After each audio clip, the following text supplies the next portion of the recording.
Welcome to the Business Shop Podcast, where our guests speak on meeting the challenges of entrepreneurship, as well as offer tips and advice on business, marketing, technology, and more. Whether you are a newbie or a seasoned professional, this episode is for you. I am your host, Audrey Wiggins. Let's chop it up. Hello, Chop Squad. As always, I'm excited to be with you and to share a fantastic guest. So we're excited today to have Jordi Pujol, and he's hailing from Southern California. So maybe I don't like that because his weather's probably better than mine over here in Ohio and the pseudo Midwest, as I like to call it. But either way, we welcome Jordi to the show. Now, he is the director of Objective Investment Banking and Valuation, and he serves as an engagement leader for the firm's Valuation Advisory Services Practice. And we're going to learn more about how that's going to help us later on. Now, Mr. Pujol is responsible for expansion efforts in California, LA in particular, where he serves local clients in addition to serving remote clients like us across the U.S. So prior to joining Objective Investment and Banking Evaluation, Jordi was senior manager at Ernst & Young in their corporate finance practice under strategy and transactions, or SAT. He focused on technology and healthcare sectors. We're going to hear more about Jordi on the other side of this message. July 27th is National Love is Kind Day. Show some love through your business. Nurture it, grow it, and watch it flourish. Register now for Elevating the You in Entrepreneur Summit. Learn more at bit.ly/elevate the letter U July 2024. bit.ly/elevate the letter U July 2024. More about Jordi. He has 12 plus years of financial modeling experience and has worked in a vast number of financial reporting engagements, tax opinions, and intangible asset valuations. His focus includes purchase price allocations, business valuations, goodwill impairment testing, 409A, and other employee compensation related evaluations, valuations of IP and other intangible assets. That's going to be a good question right there, I think, Jordi. As well as investment holding valuations for funds in private equity in the venture capital space. He has significant experience in audit support for reviews, both public and private. And he's received his bachelor's degree from Swarthmore College in Pennsylvania. He has a master's in finance from a Gaudet Business School and completed his MBA from the Wharton School at the University of Pennsylvania. And he's also, so you may be interested in knowing this, he's a chartered financial analyst, or CFA. The designation is awarded by the CFA Institute in investment and financial to investment and financial professionals. And he's a part of the LA chapter. Welcome again, Jordi Pujol, to the Business Shop. Audrey, thank you so much for having me. I'm excited to talk about valuation, talk about everything that creates value and ways to harvest value. And the way I'll talk about it is a little bit taking smaller companies all the way to larger companies and the difficulties and the different stages that a company has to go through. But where I'll start is, I don't know if this phenomenon has a name, but have you ever noticed that, you know someone, maybe they've lost weight, they've gained weight, they maybe aged a little, but if you're their partner, their friend, you see them every day, it's really, really difficult to know that changes happened. Yes. So again, I don't know if this has a special name, but that's what happens with our business, right? We're looking at our business every single day.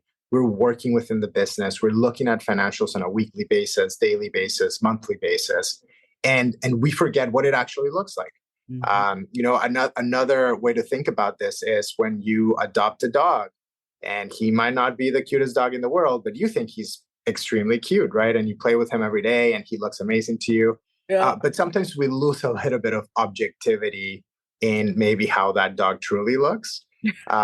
So the same thing can happen with our business where we care for it, we love it. And sometimes we forget to really think about how would an outsider think about our business, right? And that's kind of where we come in. We think about valuation. I may have mentioned this in other podcasts or before to you, but what you what you don't measure, you can't manage. And Mm. so what we try to help people with is making sure that they're understanding the value of their business and where the value comes from so that they can take better decisions about how to continue creating value. Wow. Well, that's important. So let's just jump in right there. So why is it important, or, to help us to understand what we value, our assets of the life cycle of our business? Absolutely. Every stage of the life cycle has a different way of extracting value from it. Some of the time it'll be pure exploration, right? So if you're a startup, that's the best thing you can do. You have to explore, you have to try out new things, you have to test your product, you have to get customer feedback and adjust it. And at the same time, when you're in a much, much older stage, you're using your assets in a completely different way, right? You may not really be looking for extreme changes in your technology. You may be really looking for those marginal enhancements that maybe get a little bit more profit or can continue to create profit, right? So when you're looking at your business, first think about, where are you? And maybe you think you're still in the teenager phase and exploring, but turns out you've been in business for 20 years, right? In the same way that, maybe a 27-year-old still thinks that he can party and be a teenager, same as a 21-year-old, they're starting to reach that age where maybe they need to change things and become a little bit more mature about their decision making. So that's, again, what we do. We try to help people understand, where's that value? What are those assets that now you need to work on? And through that, they're able to, again, make better decisions for their value creation. Mhm. Okay. So what are some of the assets in our business? I mean, what are they? So we tend to separate assets into two categories, right? We have kind of your hard assets. Do you have trucks that you use for your logistics? Do you have physical machinery that helps you create your products? Then on the other side, it's all of what we call intangible assets. So the most obvious one in terms of intangible assets, it's brands, right? A lot of the time, we think about Coca-Cola as one of the most valuable brands in the world. And the reason is because if we took that beautiful Coca-Cola logo from the red can and we just saw a cola can in the store or wherever we're buying Coca-Cola, we might not pay $1.50, right? We might just pay 50 cents. And so that differential, that extra value that I'm willing to pay because of the brand that I trust and that I know and that I've seen before, that has extreme value to companies. And again, we call it brand or brand assets. Sometimes it can be trademarked, sometimes it can be copyrighted, right? That brand has potential to be very valuable to a firm. And that's, again, probably the most obvious one. However, we have other intangible assets, right? Our technology, even if it's not patented, has a ton of value. Our customer lists, again, even if it's just in somebody's head, that still has a ton of value. Those are future relationships, future customers, future contracts, because I have a large network. And so when I think about the value of a business, I'm always thinking about, how do I segment that value into the pieces? And usually I suggest to businesses that they focus on their most valuable asset. Is that them? A lot of the time it is. And a lot of the time, that's actually the worst thing they can do, right? We talk about exit planning, and in the later stages, right? You're the most important thing in the early stages, but in the later stages, if you're still very important, that actually is detracting value from your business. And the reason is because a buyer is going to look at you and they're not going to want to keep you around for too much longer. And you probably don't want to stay around for too much longer if you're selling the business. Right. And so the fact that you've been working in the business and not on the business, again, actually detracts from value. And if you've been able to build a team around you that can pretty much handle everything, you're a lot more valuable in that stage. So what are some key factors that contribute to a company's value, especially in the context of technology? And I know you have a lot of experience in healthcare. So every company is unique, and every company, like I mentioned, has a unique asset. There are certain industries, right? If you provide software, where technology, the core algorithms, right? Think about OpenAI and their core AI algorithms. That's their most valuable asset, because everything in the company really revolves around these algorithms, right? Their subscriptions, the way they create value, the way their brand is perceived, everything is really relying on this technology. In some other cases, If I think about Under Armour, the brand needs to be very strong, right? It's a consumer-facing brand. Sure, the technology is really great, and we saw that brand grow from providing clothing technology to NFL players, grow into what it is today. But now I probably don't care so much about the technology, right? I just want to make sure that it's good. I trust the brand, and that's my most valuable asset. When you have services firms, so firms that are reliant on people, a lot of the time the most important thing is going to be those customer assets, right? Who are the businesses that work with you? How do you manage the relationships? How do you create repeat purchases? And so I would think that those tend to be the stronger assets, right? Your ability to create long-term contracts and long-term projects so that you have predictable cash flows and predictable revenue.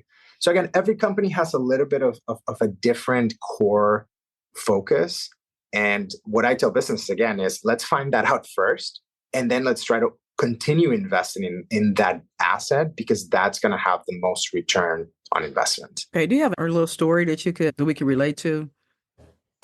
Sure. So we worked with a company that again was really trying to figure out their proposition in the market, and they were an e-commerce company, consumer-facing company, and they had spent a lot of time thinking about the technology. So they continue, all of their marketing, I guess, was, well, we're the best sweat wicking. We have all these aluminum things within our clothing that I guess lower smell and lower bacteria. And it was a young company. It was growing. It was pretty popular already. And so our analysis, I guess, suggested that their technology was not their biggest asset. It was, again, their brand. Okay. And so how do you continue building that brand? Well, it wasn't really about only the technology. It was about making sure that it was about a lifestyle. And so what they did is focus on who wanted that shirt, right? Who was the person buying that clothing? And it turned out to be, well, people who were traveling, people who were hiking, and people who needed in the background the technology, but what really they cared about is freedom, right? They wanted to make sure they could pack 3 shirts and then continue about their way in a small backpack for 10 days. Okay. Right. So if you focused on what the brand lifestyle was, not only the name, right? The name is great, but if you focus on what the brand lifestyle was, right? I pack 1 shirt and I travel light. The 1 shirt that can survive 100 days.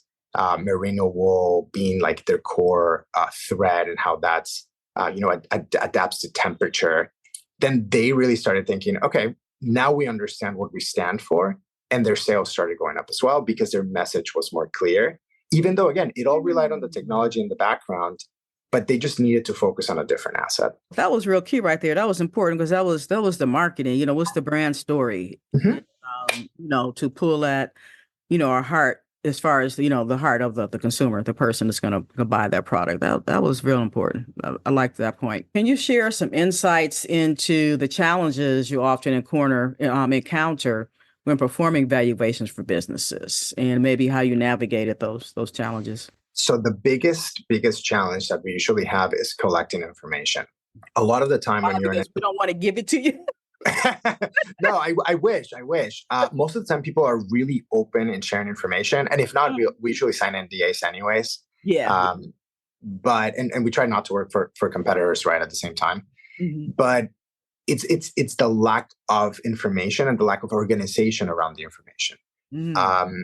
For example, we were working with a company that dealt with military contracts, and it had a different process for Navy, a different process for Army, and a different process for the Marines. And while they knew their sales, they didn't really have all of their historical sales by customer really built out. So I think they could tell me anecdotally, well, last year we probably sold more to Army because we had this contract and it was ending. And I told them, okay, but can I see that? Can I see the entire history, right? How did you get from 5 contracts to 10 contracts? Who are your primary buyers?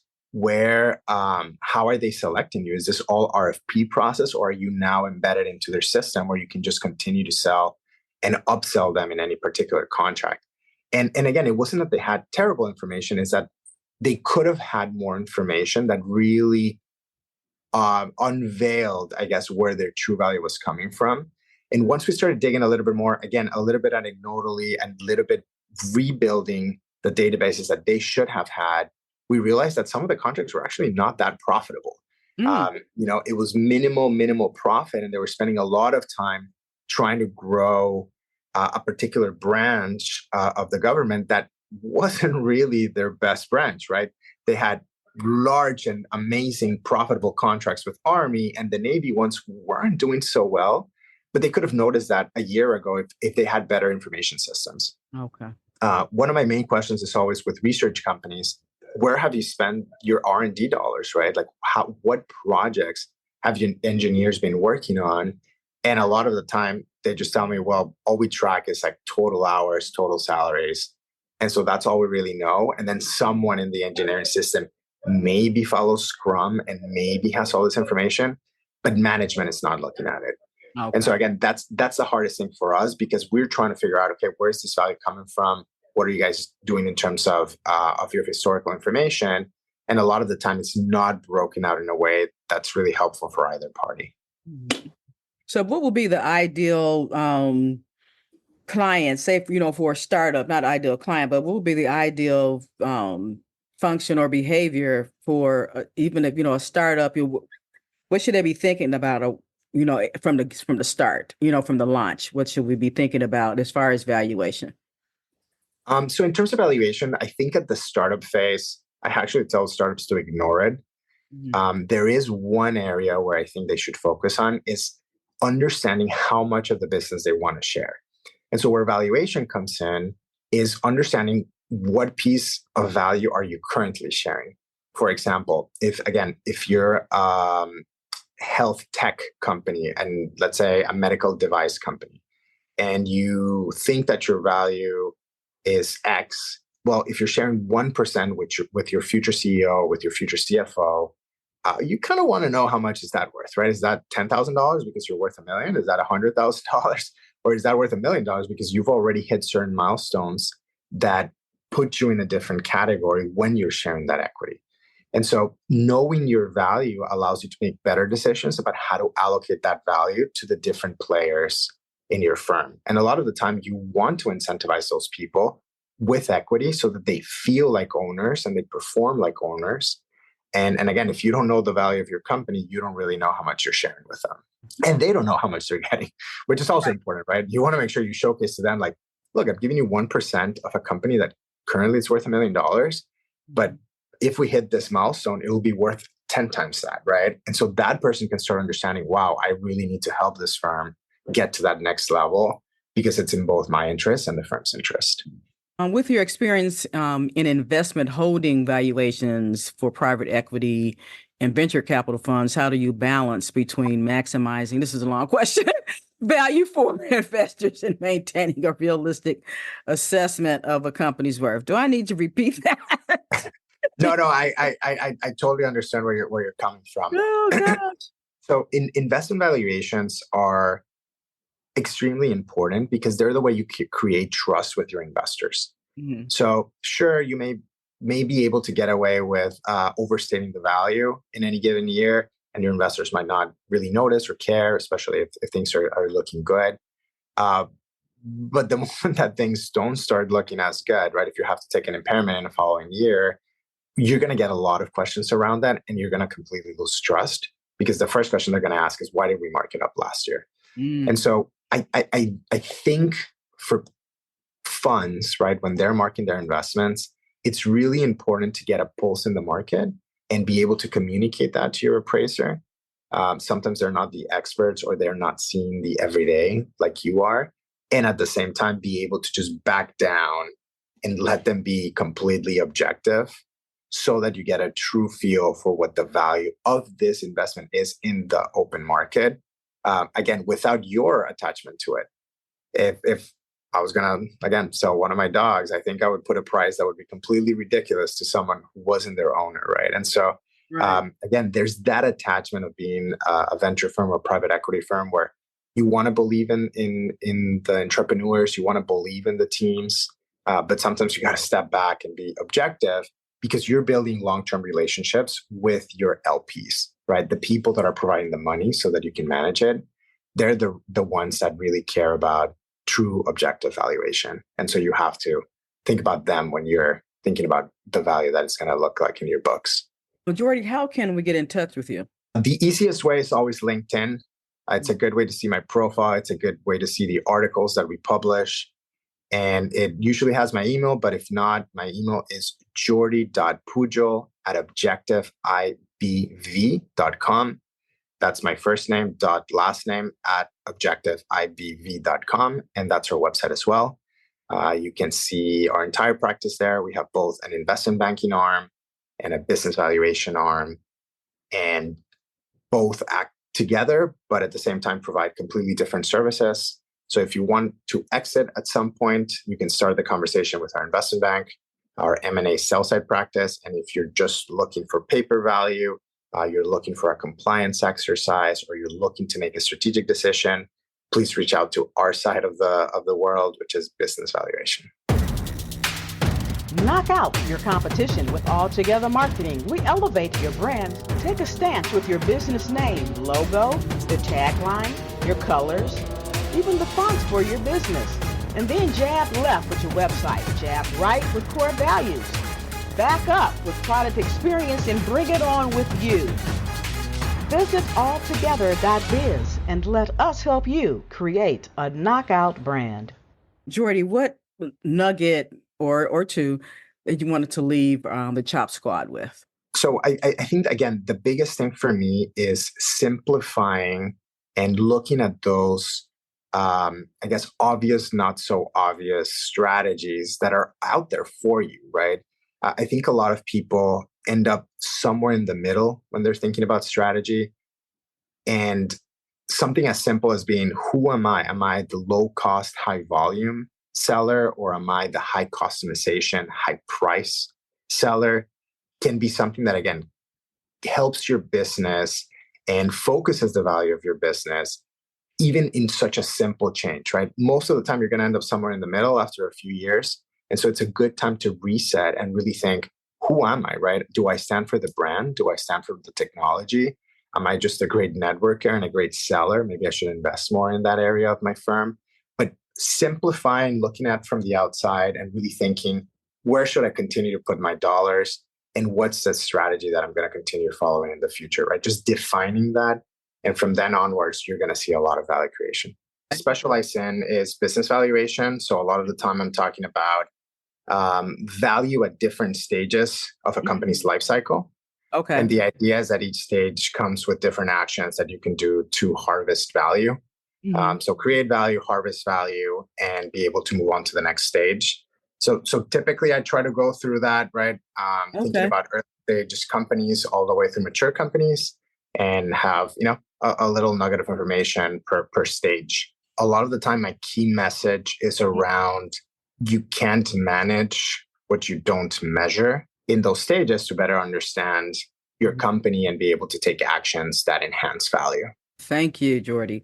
The Chop Squad, you have your marching orders. Go back. Let's look at our enterprises and find out where we are, and definitely plug into Jordi, one of the team members there for more information to try to get us on track, so we know what our values are or what they could be. That's exactly right. Set stakes in the ground and continue to manage for value. Thanks again, Jordi. Thank you so much for having me.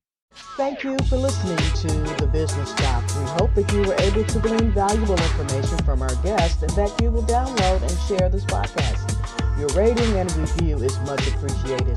To go deeper with our guests, please visit their website and social channels. To learn more about us, please visit businessshop.info or altogether.biz, where we will help you expand your brand.